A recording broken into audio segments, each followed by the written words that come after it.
이 시간 은혜 받으실 하나님의 말씀은 신약 성경 마태복음 6장 13절의 말씀입니다. 우리를 시험에 들게 하지 마옵시고 다만 악에서 구하옵소서. 나라와 권세와 영광이 아버지께 영원히 있사옵나이다. 아멘.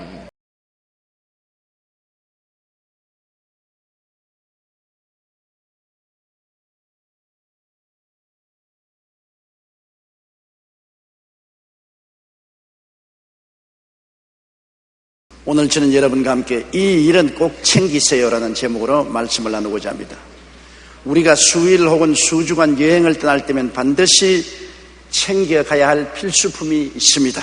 저는 평생을 여행하면서 살아오기 때문에 집을 떠날 때 무엇을 반드시 가지고 가야 할 것을 잘 알고 있습니다. 내복은 말할 필요 없고 여름철이라도 따뜻한 속옷은 꼭 준비해야 됩니다. 언제 해외에 가서 추위가 다가올지 모르기 때문인 것입니다. 세수 도구도 챙겨야 하고 비상구급약도 챙겨야 합니다. 외국에 가서 배탈이 나든지 감기가 들리면 약방에 가서 약도 못 사요. 병원에도 못 가요. 챙기고 가야 되는 것입니다. 그 외에도 자잘구레한 것들이 굉장히 많습니다.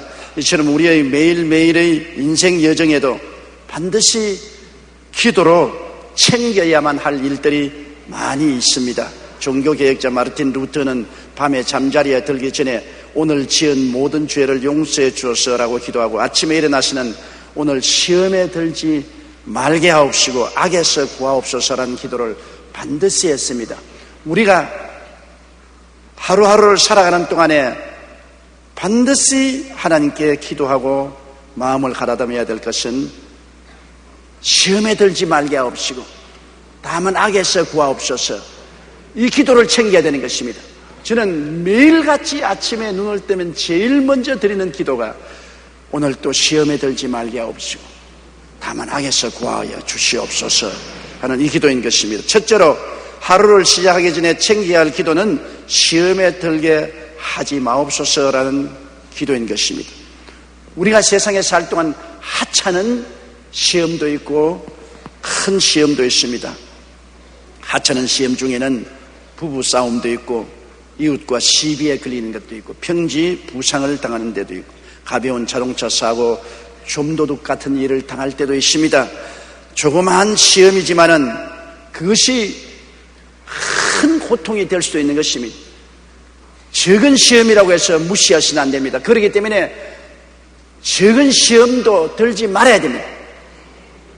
그런데 가만히 있다고 시험이 안 다가오는 것이 아닙니다. 반드시 주님께 기도해야만 되는 것입니다. 성경에 너희가 없는 것은 구하지 아니함이라고 말씀하고 있는 것입니다. 구해야 주님이 응답하시지 구하지 않은 것 주님이 응답하지 않는다는 것을 여러분 명심해야 되는 것입니다. 이 세상에 살면서 또 큰 시험도 있어요. 불시에 천재지변을 당하는 것입니다. 불이 난다든지 쓰나미나 카타리나 같은 홍수가 일어난다든지 지진이 일어나고 대형 자동차 사고가 일어나고 비행기 사고 막대한 재산 피해 등이 일어날 수 있습니다. 이러한 일을 당하고 난 다음에 통구하고 울면 얼마나 손실이 많습니까?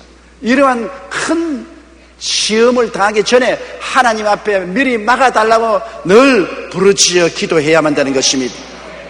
요즘 들어 세계 곳곳에서 천재지변으로 인한 자연재앙이 속출하고 있습니다. 먼저 지진을 보면 최근 몇 년 사이에 이탈리아의 시칠리아 섬, 미국의 알래스카, 파키스탄 북부 지역과 인도네시아 수마트라 섬에서 계속적인 강진이 일어나고 있습니다. 우리나라도 우리가 알지 못하는 사이에 종종 많은 조그마한 지진들이 일어나서 집이 흔들리고 빌딩이 흔들리는 것이 있습니다.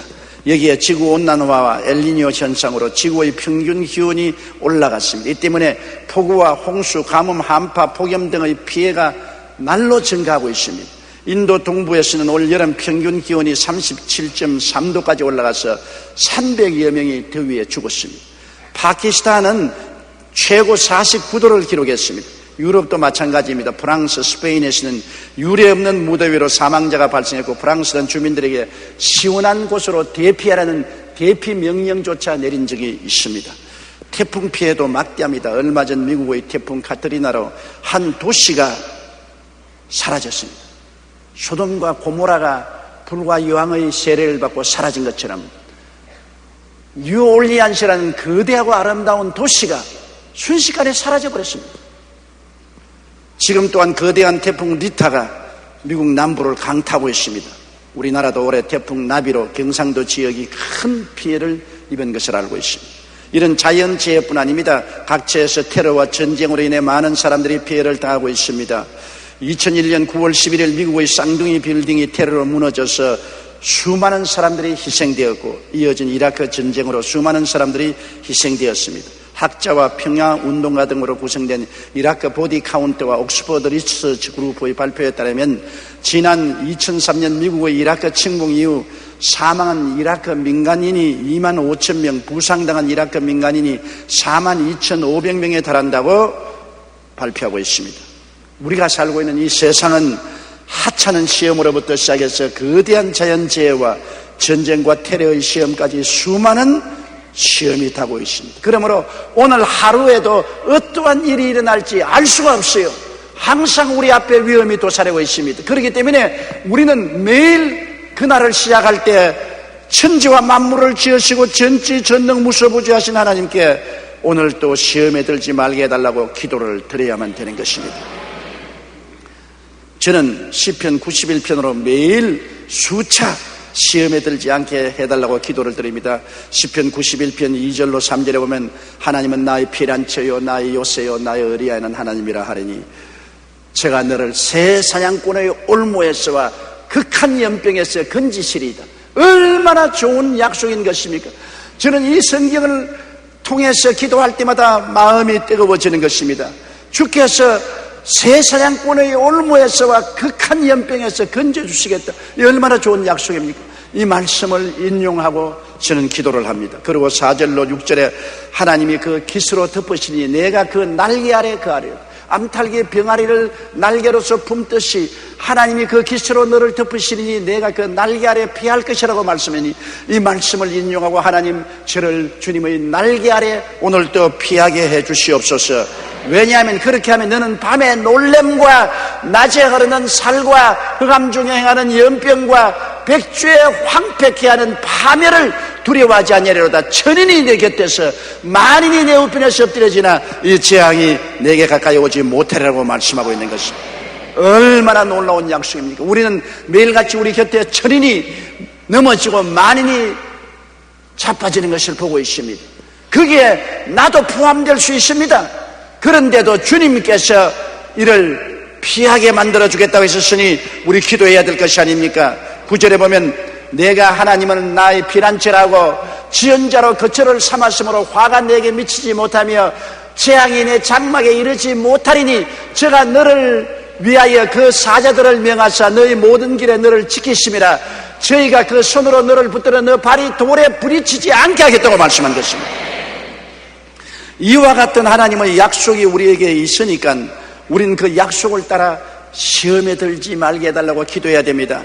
1984년 12월 인도 보팔시의 유니온 카바이트 회사에서 유독가스가 유출되어 3천여 명이 죽고 15만 명이 피해를 입은 사고가 난 것을 여러분 기억하실 것입니다. 이 가스 회사 건너편에는 2만여 명의 인구를 가진 마을이 있었는데 대다수 인도 사람들은 힌두교나 불교를 믿고 있는데 이곳 조그마한 도시에는 2만여 명이 대다수가 기독교 신자였습니다.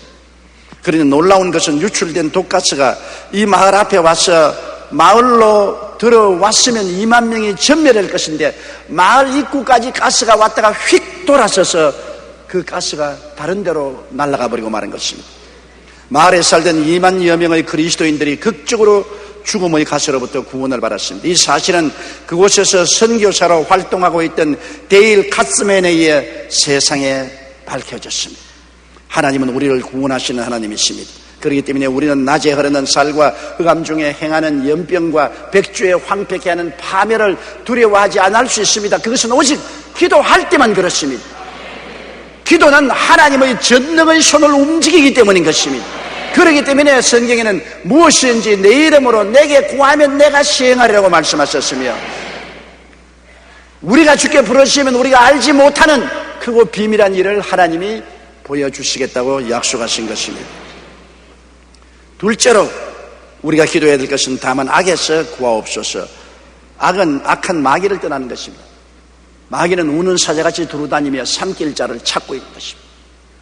한시도 우리에게 눈을 떼지 않고 따라다니고 있는 것입니다.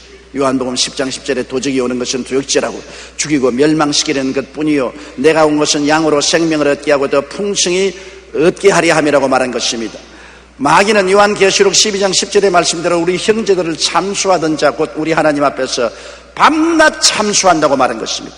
대표적으로 성경에 하나님 앞에서 참으로 훌륭한 성도였던 욥을 보십시다. 순전하고 정직하여 하나님을 경외하며 악에서 떠난 자였는데 그는 하나님께 복을 받아 창대한 사람이 되었습니다. 7남 3녀를 거느리고 양이 7천, 약대가 3천, 소가 500거리, 암나기도 500 정도 많고 동방에서 가장 부자였습니다. 그런데 마귀가 이 욥을 하나님 앞에 나와서 참수한 사건을 우리가 잘 알고 있습니다. 욥기 1장 9절로 11절에 사탄이 야훼에게 대답하여 가로되 욥이 어찌 까닭없이 하나님을 경외하리까? 주께서 그와 그 집과 그 모든 소유물을 산울로 두루심이 아니니까 주께서 그 손으로 하는 바를 복되게 하사 그 소유물로 땅에 늘리게 하셨음이니이다. 이제 주의 손을 펴서 그의 모든 소유물을 치소서 그리하시면 정령 대민하여 주를 욕하리이다.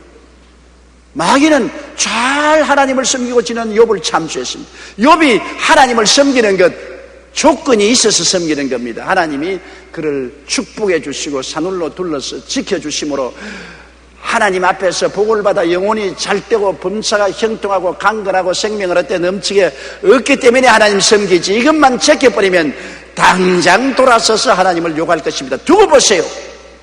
하나님은 욥을 신뢰하기 때문에 어디 한번 그렇게 해보라고 허락을 해준 것입니다. 내가 그 소유물을 다 내 손에 붙이노라. 어제 그의 몸에는 내 손을 대지 말라고 했었습니다. 그런데 마귀는 내려와서 사람들을 충동해서 그를 공격하기 시작한 것입니다. 재산을 다 빼앗아갔습니다. 도적대들이 달려들어 소와 약대와 나귀를 빼앗아갔습니다. 소는 밭을 갈고 나귀는 그 곁에서 풀을 먹는데 스바 사람이 갑자기 일어나 그것들을 빼앗고 칼로 종을 다 죽였습니다.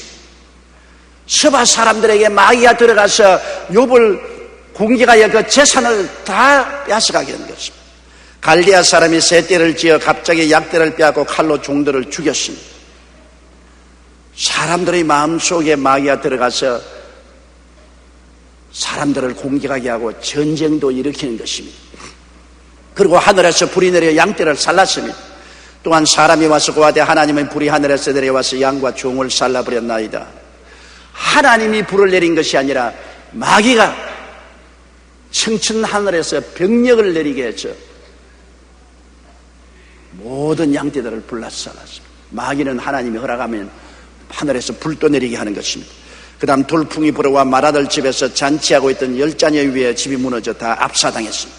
그친 들에서 태풍이 와서 집 내 모퉁이를 치매 그 소년들 위에 무너짐으로 그들이 다 압사당했습니다.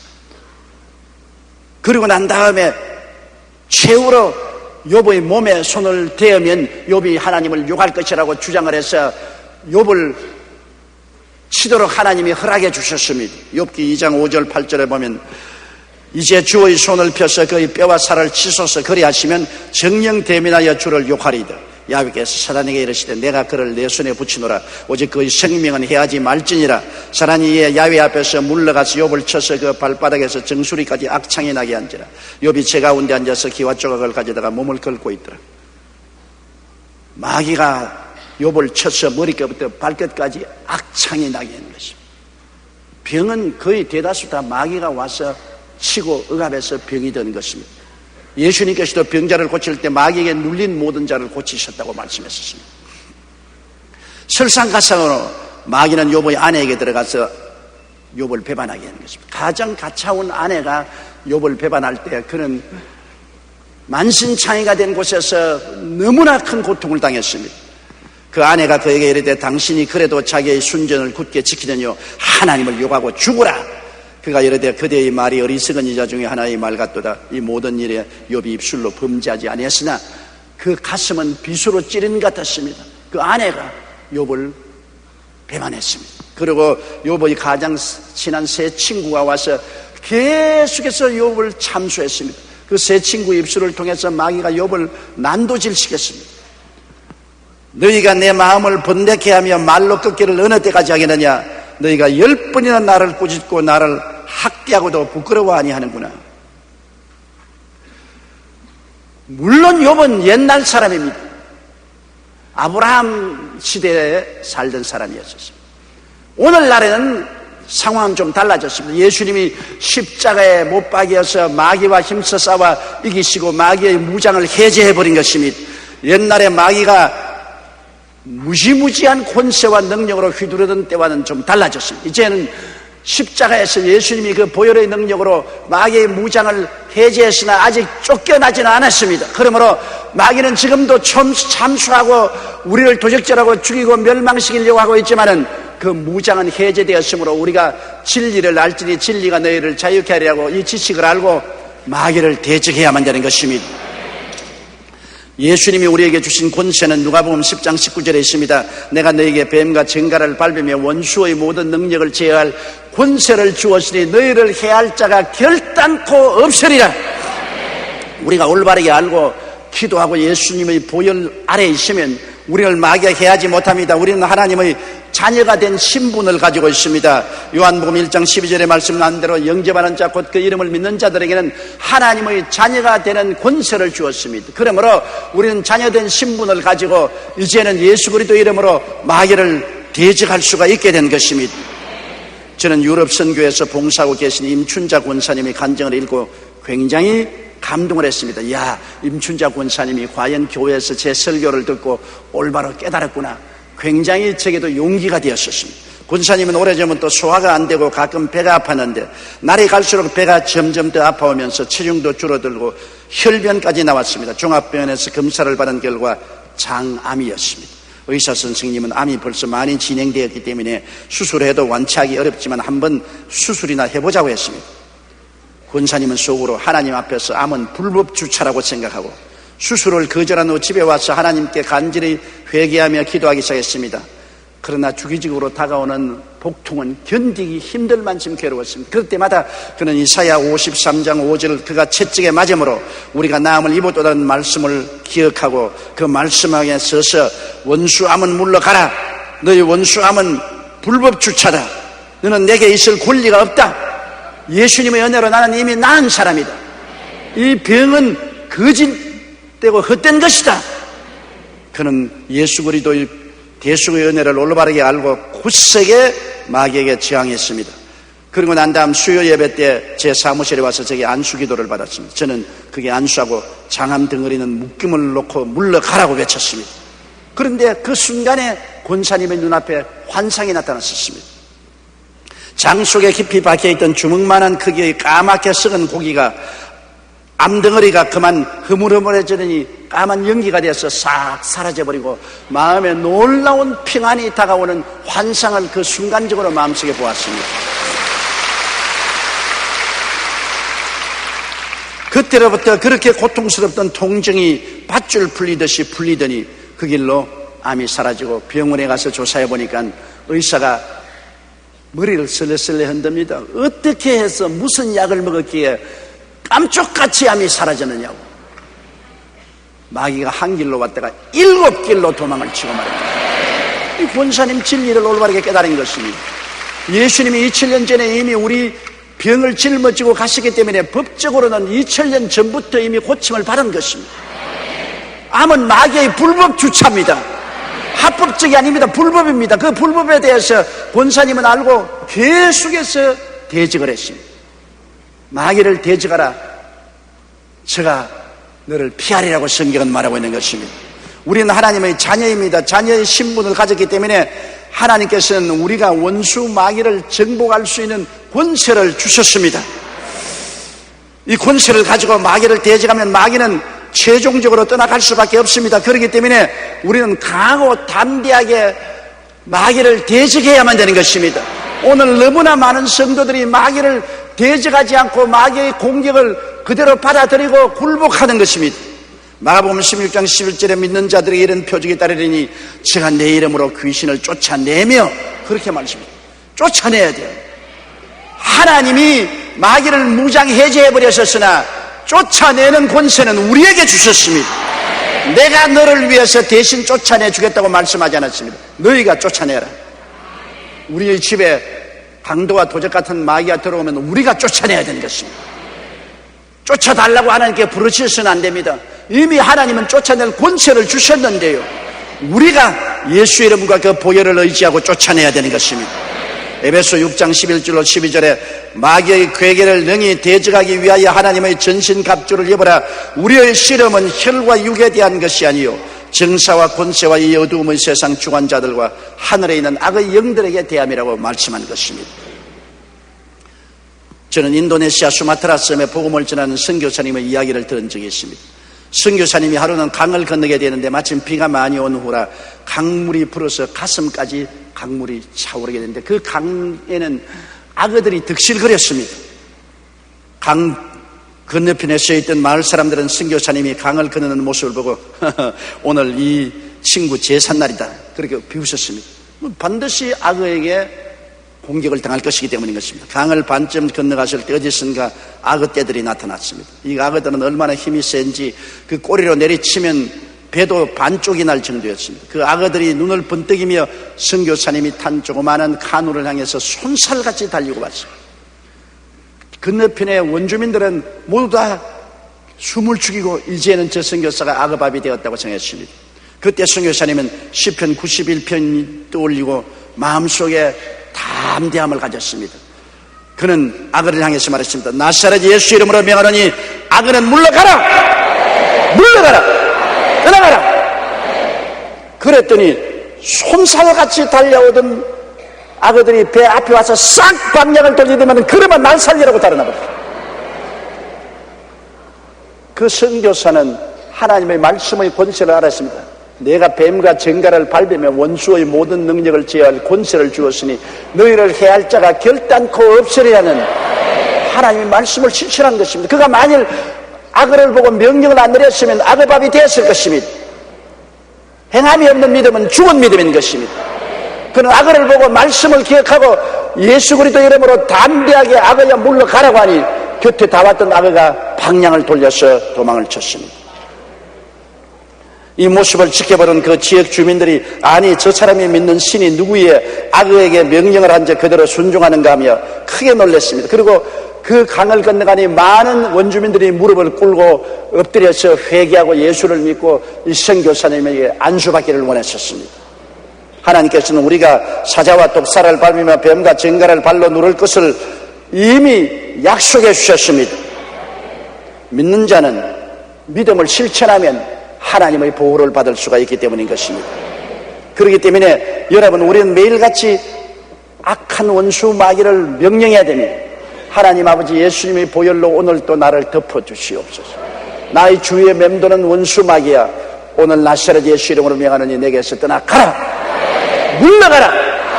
하루를 시작하기 전에 반드시 챙겨야 할 기도인 것입니다.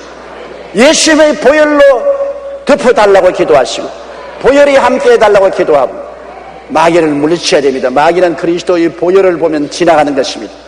보혈을 보고는 견딜 수가 없는 것입니다.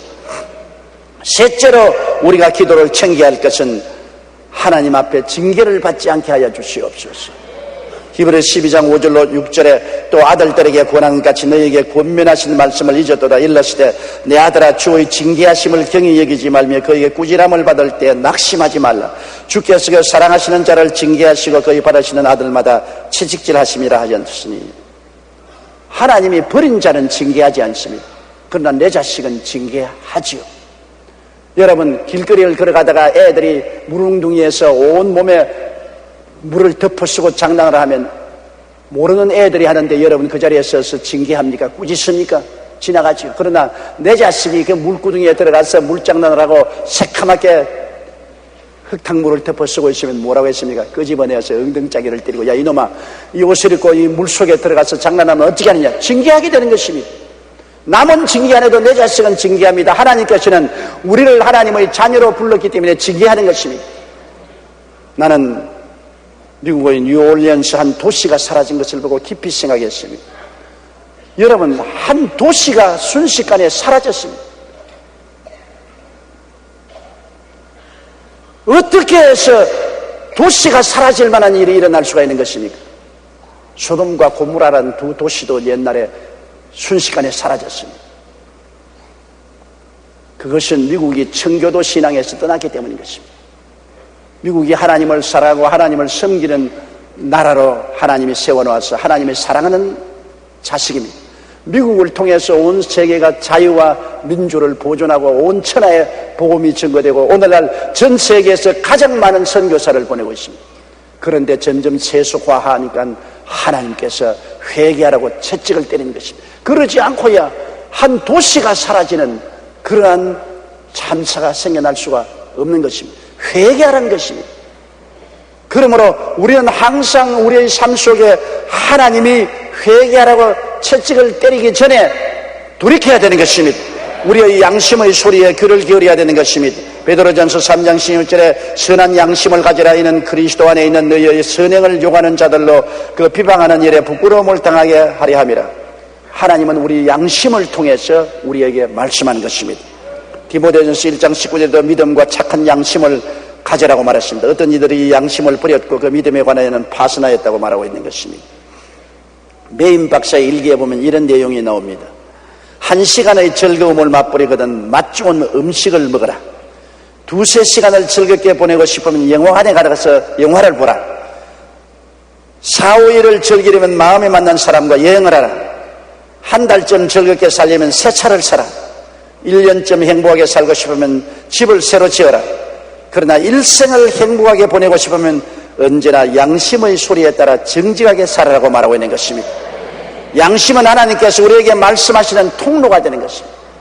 짐승과 사람이 무엇이 다릅니까? 짐승에게는 양심이 없지만 사람에게는 양심이 있습니다. 그 양심의 통로를 통해서 하나님이 우리에게 경고하시는 것입니다. 우리가 하나님께 재난을 받고 채찍을 맞기 전에 언제나 양심의 가책을 받게 되는 것입니다. 양심은 그를 짓밟아버리고 화인 맞게 하기 전에는 살아서 하나님이 음성을 전달하는 도구가 되는 것입니다. 그리고 하나님의 성령이 우리와 같이 계시므로 성령의 꾸짖으심을 우리가 듣고 돌이켜야 되는 것입니다. 신명기 8장 5절 6절에 너는 사람이 그 아들을 징계함같이 내 하나님 야훼께서 너를 징계하시는 줄을 마음에 생각하고 내 하나님 야훼의 명령을 지켜 그 도를 행하며 그를 경외하라. 하나님은 아들을 받듯이 징계하시기 때문에 징계하기 전에 반드시 양심을 통해서 그다음 성령의 음성을 통해서 우리에게 경고하시는 것입니다. 그때 우리가 돌이켜야 되는 것입니다. 시편 16편 7절에 나를 훈계하신 야훼를 송축할지라 밤마다 내 심장이 나를 교훈한다고 말했습니다. 요한복음 16장 8절에도 그가 와서 죄에 대하여 의에 대하여 심판에 대하여 세상을 책망하시려고 말씀한 것입니다. 그러므로 우리가 양심의 소리를 집어넣어버리고 성령의 음성을 버리면 그 다음에는 채찍이 내려오는 것입니다. 하나님은 채찍을 때리기 전에 반드시 양심으로 말씀하시고 성령으로 훈계하시고 그것을 거역할 때 채찍을 때리는 것입니다. 징계는 당사자에게 먼저 올 때가 있습니다.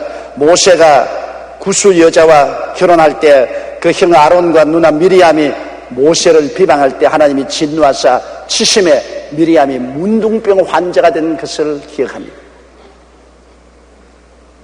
그래서 모세가 하나님께 부르짖게 됐습니다. 하나님, 우리 누님이 문둥이가 되어서 몸이 반이나 썩어서 죽으면 내가 어떻게 보겠습니까? 용서해달라고. 하나님이 모세의 기도를 듣고 미리암을 진 밖에 내어 쫓아서 일주일을 회개하게 만들고 난 다음에 고쳐준 사건이 성경에 기록되어 있습니다. 당사자가 하나님이 징계할 때 고통을 당할 때가 많습니다.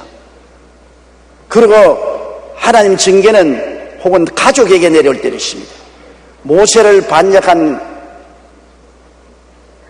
고라의 당 아비람과 다단은 그 가족들까지 함께 징계를 받았습니다. 민수기 16장 31절에 땅이 그 입을 열어 그들과 그 가족과 고라에게 속한 모든 사람과 그 물건을 삼켰다고 말한 것입니다. 역대하 21장 14절로 15절에 야훼가 내 백성과 내 자녀와 내 아내들과 내 모든 재물을 큰 재앙으로 치시리라. 일을 잘못하고 하나님을 거역하면 하나님의 징계는 당사자에게 내릴 때도 있고 가족들에게 징계의 채찍이 내릴 때도 있는 것입니다. 프랑스의 최고의 작가로 불린 빅토르 위고의 이야기입니다. 그는 젊은 훌륭한 작가였으나 사생활이 매우 문란했습니다. 작품을 쓰는 시간 외에는 술과 여자에게 둘러싸여 방종한 삶을 살았습니다. 어찌나 주사가 심하고 방탕했든지 가족조차 그와 얼굴을 마주치려 하지 않습니다. 그에게 사랑하는 외딸이 있는데 딸이 늘 아버지에게 와서 아버지 생활을 돌이키라고, 아버지 건전한 삶으로 돌아오라고 권면했습니다. 그런데 듣지 않았습니다. 그런데 1841년 여름 빅토르 위고가 가장 사랑하던 딸 레오폰디니가 세느강에서 투신 자살을 했습니다. 그는 싸늘한 시체로 변한 딸의 얼굴을 흰 천으로 덮으면서 울부짖었습니다. 이것은 내 죄악에 대한 하늘의 심판이다. 죽은 것은 내 딸 레오폰디니가 아니라 천하의 죄인인 나 빅토르 위고다. 그는 그 징계의 채찍에 가슴을 찢고 울었었습니다. 그날 이후 빅토르 위고는 방탕한 삶을 청산했습니다. 하나님 앞에 엎드려 회개하고 삶을 돌이켰습니다. 기도와 묵상을 통해 경건한 사람으로 거듭났습니다. 그 후 빅토르 위고는 자신의 어려운 과거를 회상하며 지은 작품이 바로 유명한 레미제라블, 즉 우리말로는 잔발장으로 번역된 그 작품을 만드는 것입니다. 하나님께서 징계하실 때는 당사자 대신에 가족을 치시기도 합니다. 그럴 때는 우리는 곧바로 회개하고 돌이켜야만 하는 것입니다. 하나님의 징계는 재산상으로 나타날 때도 있습니다. 잠언서 23장 5절에 내가 어찌 허무한 것에 주목하겠느냐, 정령의 재물은 날개를 내어 하늘에 나는 독수리처럼 날아가리라. 하나님이 복을 주어야 진실한 복이지 하루아침에 재산이 물거품처럼 사라지게 되는 것입니다. 하나님의 징계는 재산에 내릴 수도 있습니다. 사업도 하나님이 징계하시면 순식간에 무너집니다. 신명기 28장 20절에 내가 악을 행하여 그를 잊음으로 내 손으로 하는 모든 일에 야훼께서 저주와 공구와 견책을 내리사 망하며 속히 파멸케 하실 것이라고 말씀한 것입니다. 그러므로 우리는 징계받을 때 신속히 회개하고 돌이켜야 됩니다. 매일 기도할 때 하나님 징계를 받지 않도록 양심의 소리를 듣게 하여 주시옵시고 성령의 음성을 순종하게 하여 주시옵소서. 징계의 채찍이 내리거들랑 신속히 하나님께 나와서 무릎을 꿇고 통회하고 자고하고 회개해야 되는 것입니다. 잠언서 1장 23절과 33절에 나의 책망을 듣고 돌이키라. 오직 나를 듣는 자는 안전히 살며 재앙의 두려움이 없이 평안하리라고 말씀한 것입니다. 히브리서 11장 11절에 무릇 징계가 당시에는 즐거워 보이지 않고 슬퍼 보이나 후에 그로 말미암아 연단한 자에게는 평강한 열매를 맺나니라고 말한 것입니다. 회개하면 하나님께서 징계를 그치시고 오히려 평강을 허락하여 주시는 것입니다. 우리는 인생을 여행하는 사람들입니다. 매일매일 우리는 인생 여로에 오르는 것입니다. 챙길 것 챙기고 떠나야지 안 챙기고 빈손들고 떠나면 큰일 당합니다. 저는 이태리 시실리에 여행할 때 여름이라고 생각하고 조금 이른 가을이었는데 내복을 준비 안 하고 갔습니다. 그 시실리 집회 동안에 혹독한 한파가 불어왔는데 얼마나 추운지 밤에 잘 때 양복을 다 끼어 입고 잤습니다.